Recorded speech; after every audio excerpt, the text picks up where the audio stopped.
wife could somehow be, is that something in the mix there? Well, that's a very controversial issue. It's not, but. Yeah, it is, because in August,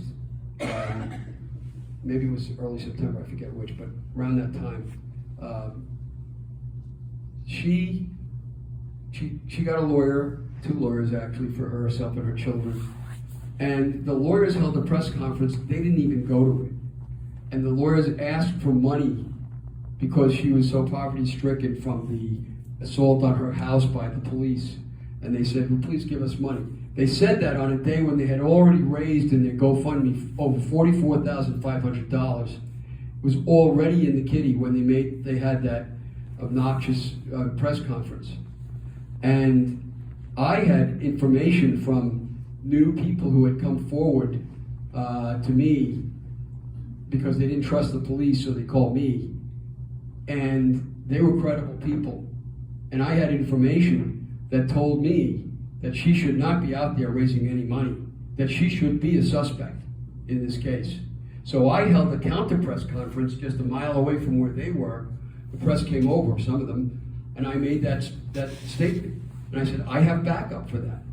And of course, the big thing became, John Ray doesn't have any backup. He's making that up. He's just looking for publicity. He invented that. Well, I didn't.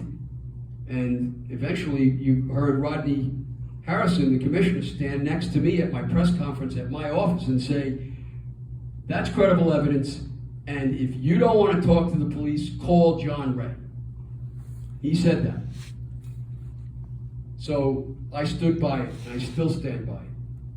And I do not think for one New York second that woman should be put outside the realm of suspicion. Her hairs are found on 3 of the bodies, plus on the belt, or counting the belt. Okay? The district attorney today was emphatic in saying, from what I heard, she has an alibi. She was, for Maureen Brandon Barnes, she was at Atlantic City with her children for a very long stay. Kind of odd, I thought, for bringing children.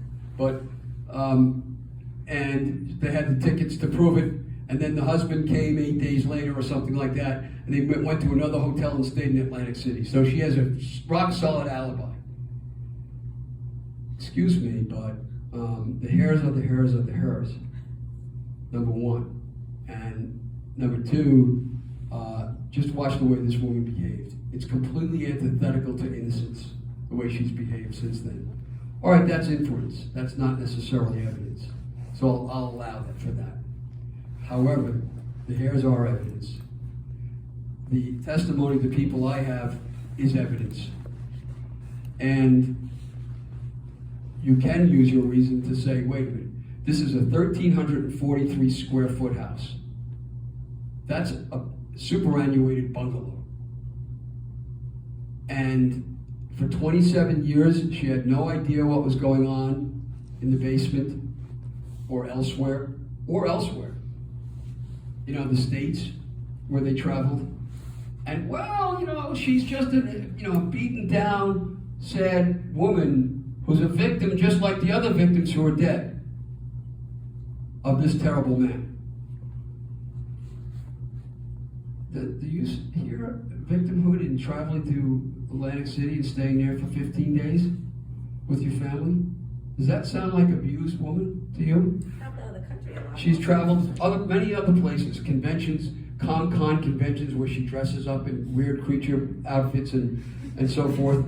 And this is somebody who shouldn't be in the realm of suspicion. She needs to be in that circle of suspicion. I can say that. You know, she's made herself a public figure. She's now making a 7-figure amount of money to say what she's got to say, to show up like she did today from a Peacock, a major network. Over $1 million. So, you know, should she be in the circle of suspicion? I would say so. And the fact that she has this alibi, she was in New Jersey if she was there all the time. That's not too far from Long Island. All right, number one. And number two, what's missed in all of this, there's several things missed, so I'll address it. I know it's taking a little time to answer your question. But think of this. Nobody knows when those girls died. One thing that does seem to be true is that Hoyerman was deeply involved in torture. He loved torture, from all the evidence we have. Did he take them and lock them up in, for example, the storage units that he had and keep them there?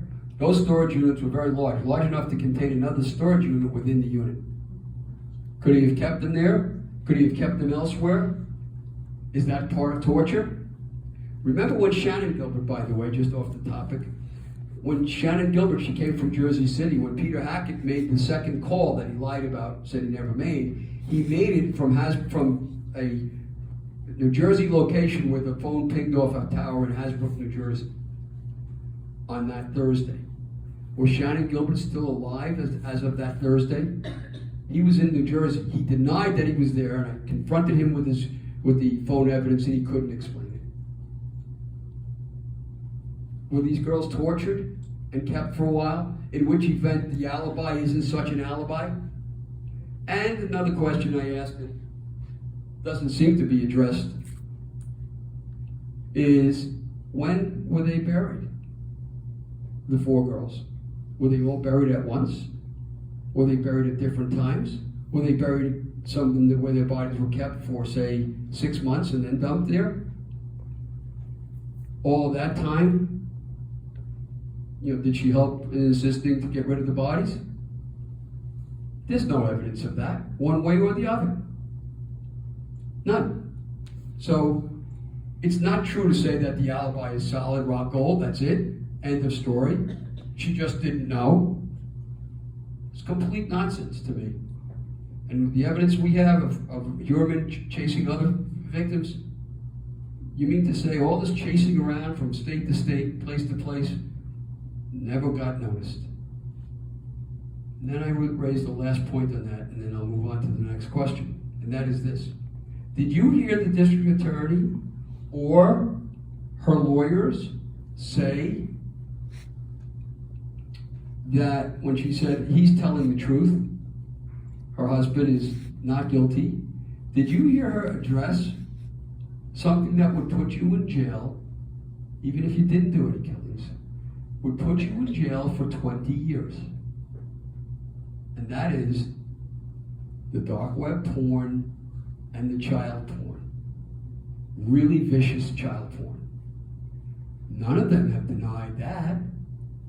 That goes on over the course of time in his house, in his computer, in his 1,343 square foot house, where not only did Huerman live, his wife and his 2 adult children, or one is a stepchild, but also his brother lived, and another person lived, another woman lived, according to the records I have found through my wonderful staff. All crammed in there. But nobody noticed that this guy was getting off on sick, deep porn that would put him in jail for 20 years if he were found guilty. Why isn't that addressed? And if she knew about that, then why wouldn't you believe that she knew about other things as well? How come that's not addressed? I just thought I'd bring it up. Other questions?